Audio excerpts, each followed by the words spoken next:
Hi, this is Kendra from Pencil and Pigment, and today I wanted to do a video about accountability for my No Buy Art Supply 2022. And I've done a video about why I want to do this, and I've done a video of the rules, and I'll link those below in case you've missed those or want a refresher, but I'm going to be adding a couple extra things to the rules today as I've thought of new things. But for accountability, this is how I'm going to do it. So right now, I use my Instagram as a form of accountability to make sure that I am creating every day, because creating is what brings me joy and makes me happy. It gives me that sense of accomplishment, that dopamine. It gives me everything I want for me to take care of me. I absolutely love creating. So in order to maintain that and make sure that I'm always doing that, even on days where I don't initially feel like it, I'm always so glad I did when I'm done. That's what Instagram is. I post a photo a day of what I've created that day, and that's it. That's how I keep myself accountable. So for my No Buy Art Supply though, I'm going to keep myself accountable using YouTube. So what does that mean? That means that I am going to be posting a few more videos about what this process is going to entail before the year 2022 starts. And then once the year starts, I'm going to have sort of a monthly video, maybe the last Sunday of every month or something, where I go through and hold myself accountable and talk about, was I tempted this month? What was I tempted by? Why do I think I was tempted by that? What did I do to combat that? What was the exact product? Does it actually matter? Do I have something similar? What other strategies can I do? Was it mood related? Was it situationally related? Why was I in a purchasing state of mind? So that is my main sort of way to connect and keep this accountable for myself. And if you're following along and you're doing this, maybe you're not doing this with art supplies or you're doing it with something else, maybe those videos will help you as well. I also have other things I'm doing. So here is a jar, and this is a very substantial jar. This is one that held large pickles, and it was just going to be put in our recycle bin because we were done with it. Well, I'm keeping it. This is going to be my accountability jar for empties. Everything I use up is going to go in this jar. Now, art supplies are kind of strange. So in some respects, I can go through an entire sketchbook and the sketchbook's full, but then that doesn't really fit in this jar. So the little things I use up. Am I done with washi tape? And I use this for making straight lines when I'm watercoloring. That could go in the jar. This is one way I'm going to keep track of everything I use in a year, so I can realistically see for my end goal, for my long-term goals, when I get to that video, I want to be able to see how much do I actually go through? Like, what do I realistically, what quantity do I need to be purchasing these items in for an average year where I am creating? So this is my jar. The other thing I'm going to be using is this dot grid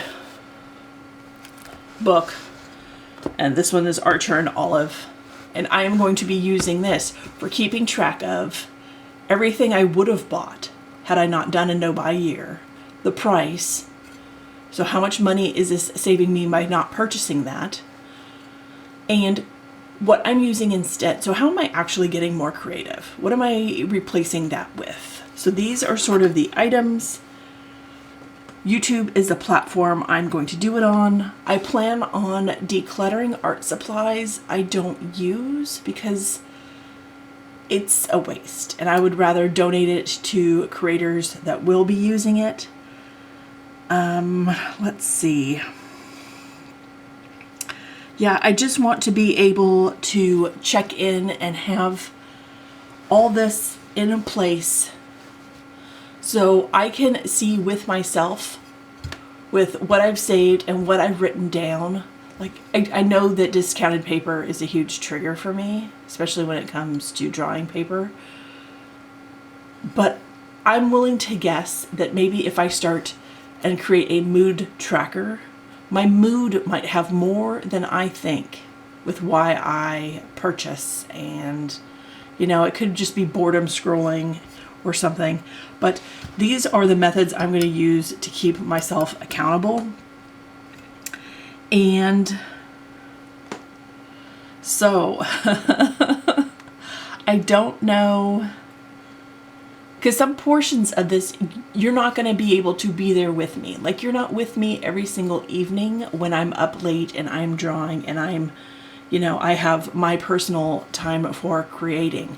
So some of that is going to fall a little bit, a small amount, on my husband to just notice when I am looking at items for sale that are art supplies online, because it's become such a habit over the past couple years to look at stuff for sale that I don't even think I consciously do it half the time anymore. Like, I just think it's sort of a default setting. So with the temptations and the unsubscribing and the unfollowing and the logging out of things, I've deleted all apps that are related to shopping on my phone. So, and I'm also going to very strategically not have my phone on me all day long, just so I hold myself more accountable. I'm more present in the moment. I'm doing one thing at one time. I'm not, you know, on my phone while I'm spending time with people, and I'm holding myself accountable. And I will tell you if I slip up, and I will tell you if, like, what is going on in my personal life, if that is directly affecting and correlating. And I need to have a backup plan, because you can't predict and account for everything in your life. You can't. It's impossible. Nobody can see the future. So as it pertains to devastating things, and I'm specifically talking about loss. So with the loss of loved ones and deaths in the family, that hits really hard. And there needs to be a way that I still create, I still upload, I still work through that, whether that be art therapy, and just being, you know, really honest with myself and honest with you guys. Like, hey, we've had losses this year. Things have been really difficult. I still am creating. I'm still holding myself accountable. My default setting isn't little tiny things to bring myself pleasure when what I want is overall happiness, because I know those aren't the same. So, accountability. I know it got so dark so fast, but like, there's things that trigger, and you know, you have all the I have all the backup art supplies that I think I'll need for an entire year, maybe even some things I have for 3 years, and some stuff I have at least for a year and a half.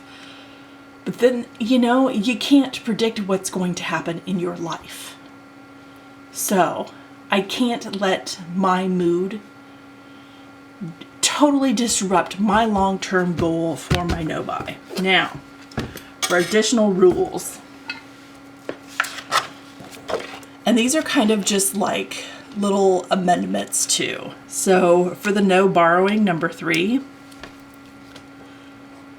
I need to have no trading. I cannot trade art supplies with other creators. I cannot trade supplies with my kids. I feel like that's like if this is A, this would be B. It'd be right underneath it. No borrowing, no trading.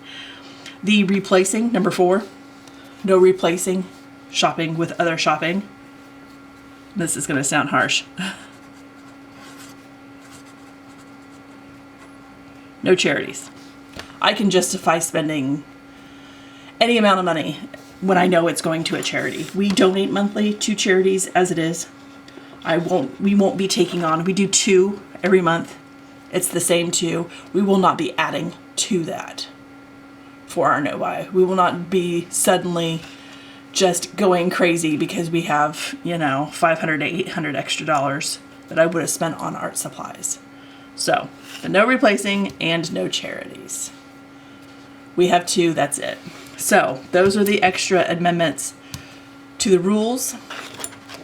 I am going to do monthly video once the no buy starts, holding myself accountable, telling you what I've learned, what I didn't learn, and I am going to make copious amounts of notes. I hope this helps. I hope you have a wonderful day, and I will talk to you all tomorrow. Bye.